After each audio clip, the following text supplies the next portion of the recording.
మనము పాలకూర టమాటా కర్రీ తయారు చేసుకుందాము. కావాల్సిన పదార్థాలు పాలకూర, టమాటాలు, పచ్చిమిర్చి, కలేమాకు, ఉల్లిపాయలు. ఈ కర్రీని మనం ఎలా తయారు చేసుకోవాలో చూద్దాం.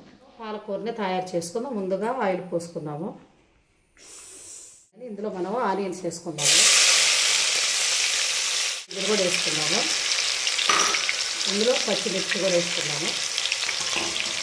వీటిని మంచిగా ఇప్పుడు మనం వేసుకుందాము.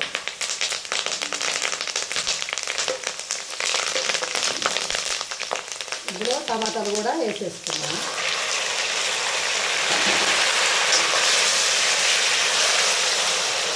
ఈ టమాటాలు ఒక 10 నిమిషాల సేపు మంచిగా మగ్గనిద్దాం.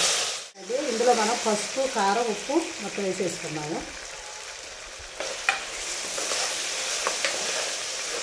వేసేద్దాం. మనం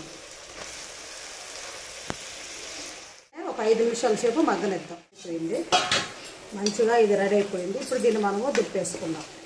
టమాటా రెడీ అయిందండి. మీరు కూడా ఒకసారి ట్రై చేసి చూడండి.